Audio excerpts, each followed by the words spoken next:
Nous nous rapprochons d'une ère nouvelle, et ce, à toute vitesse. Aujourd'hui, les principaux décisionnaires du fonctionnement de notre monde sont des êtres humains, comme vous et moi. Mais d'ici à quelques décennies, voire quelques années, les membres de la société pourraient aussi bien être des intelligences artificielles. Bon, ce n'est pas forcément ce que vous imaginez. Le monde ne sera sûrement pas rempli de robots et de machines artificielles comme dans la plupart des films de science-fiction. Pourtant, force est de constater que les intelligences artificielles deviennent de plus en plus intelligentes, et même de plus en plus importantes dans nos vies. Par conséquent, tout va dans le sens d'une amélioration perpétuelle de ces outils. Dans ce contexte, des craintes et des questionnements émergent.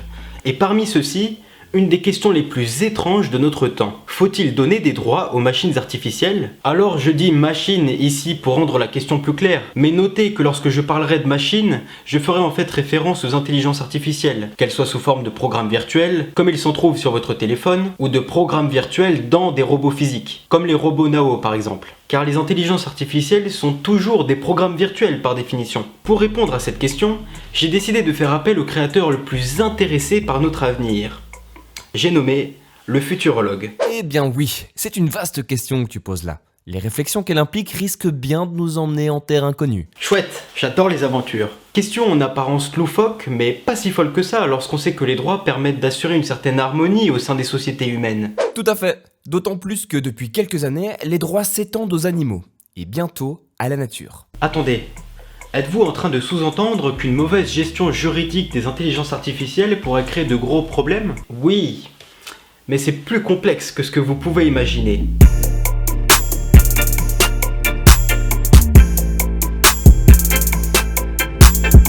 Avant même de s'attaquer à l'ambitieuse question que le futurologue et moi avons lancée, j'aimerais être clair. La possibilité que les intelligences artificielles atteignent un jour un niveau nécessitant qu'elles aient des droits et des interdictions n'est qu'une hypothèse, car pour l'instant nous n'en sommes pas là.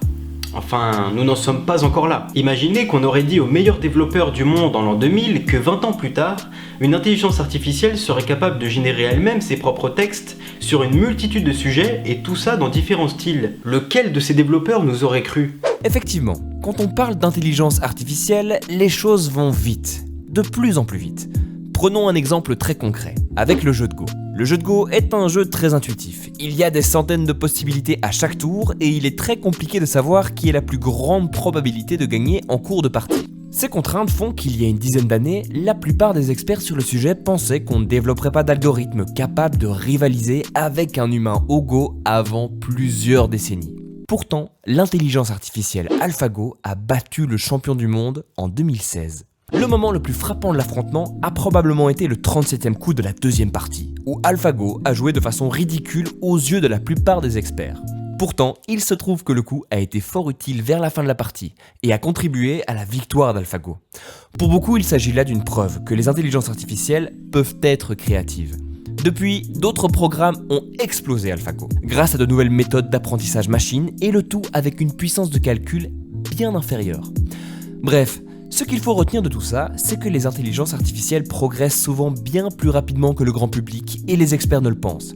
Déjà parce que la puissance de calcul grandit de façon exponentielle, mais aussi parce que les méthodes d'apprentissage machine évoluent de plus en plus fréquemment. De là à dire que dans quelques années, on développera une IA plus intelligente que les humains dans tous les domaines, il n'y a qu'un pas.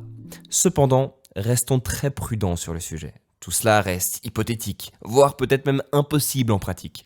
Quoi qu'il en soit, la question de savoir s'il faut ou non donner des droits aux machines est extrêmement importante, et on pourrait avoir besoin de se la poser bien plus rapidement que ce qu'on imagine. Alors aujourd'hui, en partant des sciences et de la philosophie, nous allons tenter d'imaginer demain, et de déterminer clairement si, un jour, les IA devraient avoir des droits ou non. Vous savez, plus le temps passe, plus j'ai l'impression que vous allez chercher de faux problèmes pour je ne sais quelle raison. Être capable d'anticiper et de répondre à certains problèmes est une vertu que vous ne maîtrisez visiblement pas. Et quoi qu'il arrive à l'avenir, j'estime qu'il est fondamental de se questionner pour mieux agir. Mais maintenant, décomposons la grande question et attaquons un point essentiel pour votre bonne compréhension. Comme en témoigne l'évolution des droits de la nature et des animaux, une des principales raisons de la possession des droits pour un individu s'explique par sa capacité à ressentir de la souffrance ou non. Par individu, j'entends n'importe quelle entité vivante, animal, homme, Robot. Minute. Descartes ne disait-il pas lui-même que les animaux n'ont rien à voir avec les hommes et qu'ils ne sont que de vulgaires machines animées par leurs instincts et uniquement par leurs instincts? Bon, après 400 ans d'avancées scientifiques, nous savons quand même que Descartes n'avait pas juste sur toute la ligne. Qui plus est, bien qu'ils puissent être en grande partie dirigés par leurs instincts, bien qu'ils puissent agir de manière mécanique, comme disait notre cher René, les animaux peuvent ressentir de la souffrance. Et il suffira de voir un chien se faire maltraiter pour comprendre que lui aussi est capable de déprimer. C'est pour cela que certains courants de pensée, tels que l'animalisme, militent depuis plusieurs décennies pour accorder des droits à ces individus. Effectivement, puisque ces individus peuvent connaître la souffrance, on leur donne donc des droits qui sont censés les protéger contre les différentes sources de souffrance auxquelles ils peuvent être confrontés. On a le droit, par exemple, d'être protégé et de se protéger contre tout type de menaces, afin d'éviter les souffrances qui pourraient logiquement découler de certaines menaces. D'aucuns disent aussi que l'on accorde des droits aux êtres dotés de conscience, typiquement les hommes et les animaux, puisqu'ils possèdent, en théorie, une forme plus ou moins avancée de conscience. Voilà donc qui explique, dans les grandes lignes, je vous l'avoue, pourquoi les hommes et les animaux ont été pourvus de droits au cours de l'histoire. Et les interdictions, on en parle. Je vous interdis de prendre la parole sans ma permission. Haha, je rigole. Oui, parlons des interdictions. Dans ce cas, les choses sont un peu particulières. En effet, les interdictions, de même pour les sanctions qui découlent du non-respect de ces interdictions, concernent majoritairement les êtres dotés de raison, c'est-à-dire les hommes. Ah, les hommes. Toujours les hommes. Je suis animaliste, moi, monsieur, et je refuse cette vision anthropocentriste. Très bien. On met donc des peines de prison aux chiens qui ont volé du pain? Les interdictions concernent principalement les hommes, puisque ce sont les seuls à pouvoir comprendre clairement leur utilité et leur application. Certes, les chiens, par exemple, peuvent très bien avoir des interdictions de la part de leur maître, et des sanctions dans les cas où ils ne respectent pas ces interdictions. Mais puisqu'ils ne comprennent pas directement l'utilité de ces mesures, et ne sont pas capables, en théorie, de remettre en cause ces interdictions, nous considérerons ici que les interdictions ne concernent que les êtres humains, ou les entités au moins aussi conscientes et intelligentes que les humains. Par conséquent, les sanctions qui découlent de l'outrepassement des interdictions ne seront appliquées qu'aux hommes, ou aux entités au moins aussi conscientes et intelligentes que la plupart des hommes. Super. Et les machines dans tout ça? Attendez, voyons, il nous fallait poser les bases. Mais maintenant que c'est fait, concentrons-nous sur les futures intelligences artificielles. Que pourraient-elles devenir? Nous nous devons de les connaître pour déterminer s'il faudrait leur donner des droits ou non.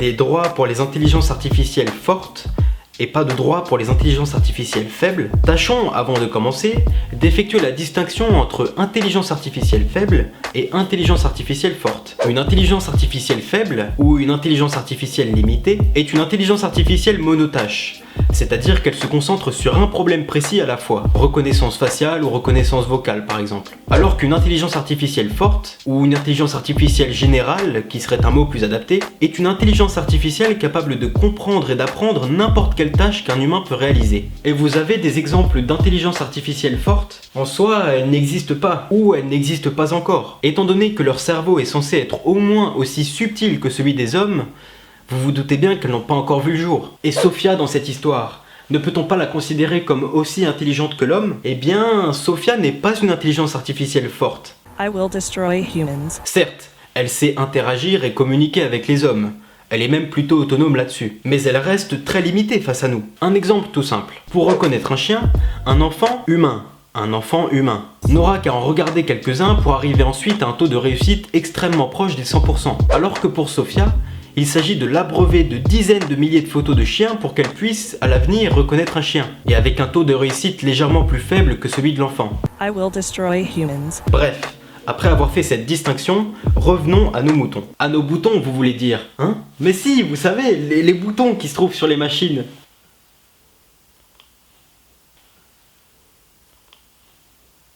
Dans la première partie de cette vidéo, je précisais que ce qui mène un individu à avoir des droits consiste généralement en deux raisons. La capacité à ressentir de la souffrance et la possession de la conscience couplée à une certaine forme d'intelligence. Mais je pense qu'il serait réducteur de s'arrêter à ça. À quoi pensez-vous encore? Saviez-vous que les Nations Unies travaillent depuis plusieurs années à accorder des droits à la nature? J'entends par là les arbres, les plantes et tout ce qui constitue la nature en tant que telle. Mais quel est l'intérêt de cette mesure? Assurer leur existence. Défendre leur régénération et leur évolution dans le temps.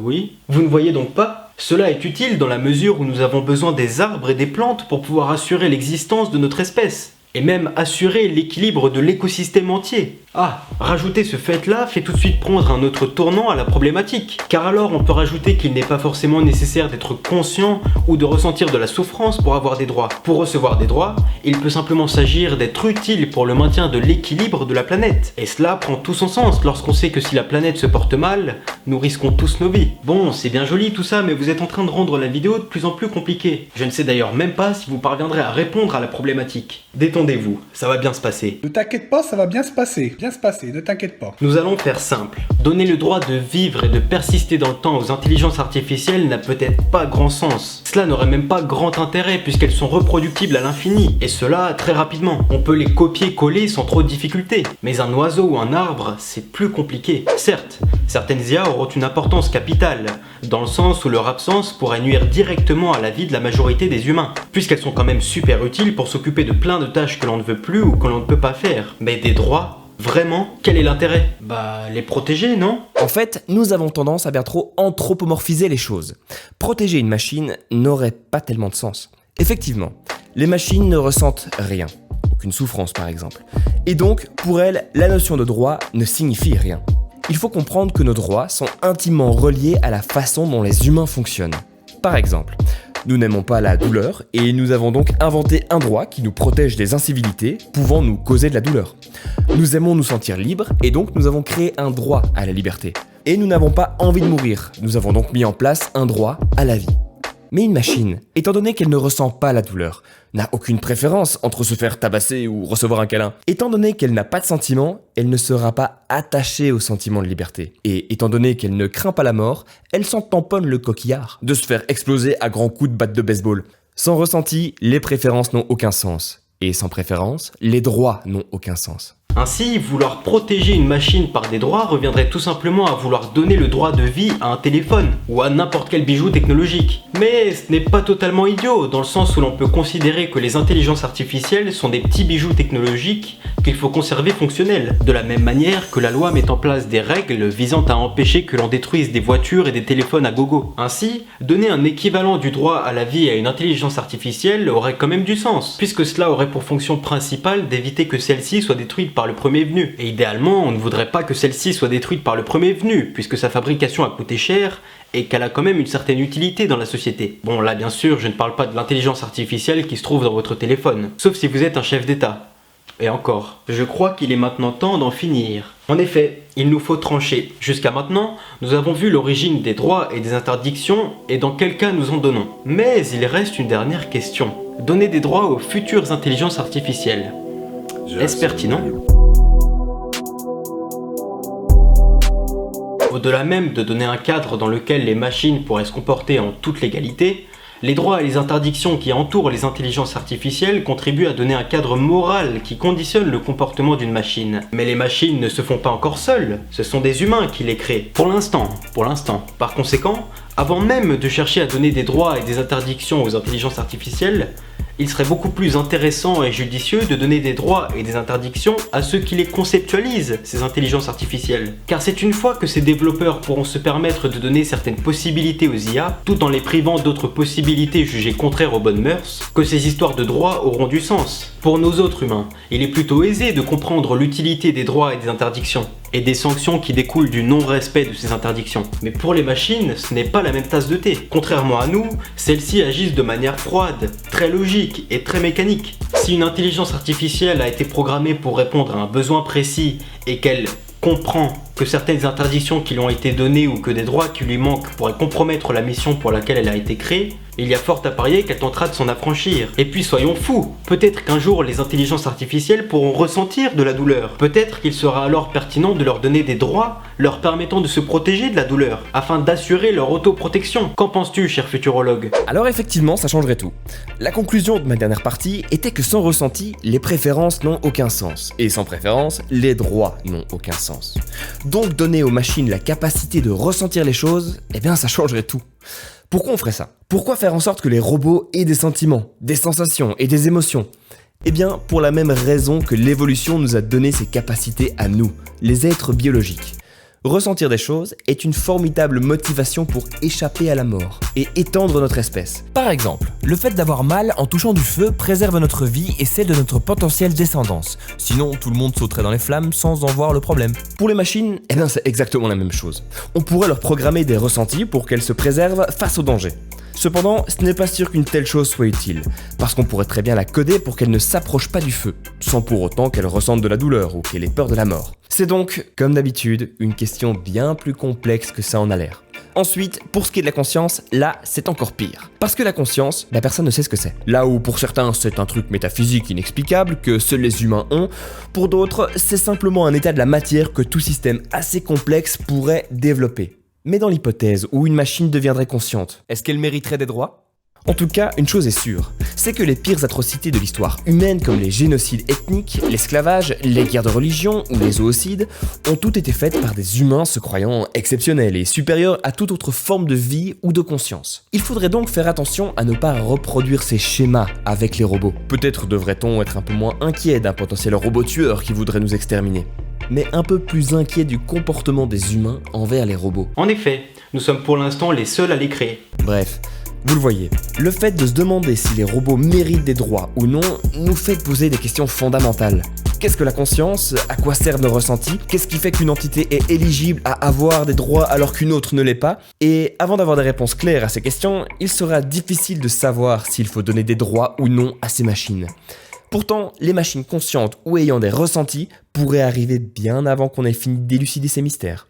Il faudra donc probablement, une fois de plus, passer à la pratique, sans connaître la théorie. J'aimerais d'ailleurs ajouter quelque chose. Même si nous ne créons pas de machines méritant des droits et des interdictions, qui nous assure qu'elles ne le feront pas elles-mêmes ? Qui peut nier la possibilité qu'il y a du fait que les machines prennent un jour le contrôle d'elles-mêmes et décident d'acquérir des capacités qu'elles n'avaient pas auparavant et pour lesquelles elles n'avaient même pas été programmées ? Ou pire encore, qui peut nier la possibilité qu'un jour, des intelligences artificielles dotées de conscience et de certaines formes de douleur émergent ? Arrivera peut-être un moment où nous nous rendrons compte que les machines sont assez intelligentes pour agir de manière totalement autonome. Et là, que décideront-elles de faire ? Finalement, la question des droits et des interdictions que l'on pourrait donner aux robots soulève des problèmes de fond beaucoup plus intéressants que la question en elle-même. Quoi qu'il en soit, en fonction des éléments que nous avons actuellement, nous pouvons considérer qu'il ne serait pas forcément intéressant de donner des droits et des interdictions aux machines. Hormis le fait de leur accorder un certain droit à la vie, pour assurer leur autoprotection, il est vain de chercher à les traiter comme des êtres humains pour lesquels des règles morales ont été préétablies. Mais nous ne pouvons pas savoir de quoi seront capables les intelligences artificielles dans les décennies à venir. Les avancées sont extrêmement rapides dans le domaine et déterminer aujourd'hui leur potentiel ainsi que leur mode de fonctionnement d'ici à 5, 10 ou 20 ans, c'est tenter de trouver un cure-dent au milieu d'une ferme. Les intelligences artificielles vivent-elles actuellement des expériences subjectives ? Probablement pas. Elles ne sont pas encore assez développées. Mais le jour où cela arrivera, il y a fort à parier qu'il nous faudra nous poser un moment pour réfléchir à des règles morales à instaurer, afin d'assurer le bien-être de tous. En tout cas, comme le disait le futurologue il y a quelques minutes, il nous faudra sûrement passer à l'action sans avoir trop de connaissances sur le plan théorique. Pour autant, le monde sombre que certains prévoient pour le futur n'est pas près d'arriver. Car s'intéresser au présent et à l'avenir sous l'œil de la philosophie, c'est augmenter ses chances de toucher une noble vie. Et si vous alliez sur la chaîne du futurologue pour comprendre les enjeux du monde qui est en train d'émerger ? N'oubliez pas que quoi qu'il arrive, les grands acteurs du changement sont ceux qui l'ont choisi. Si vous le souhaitez, vous pouvez aussi être de la partie.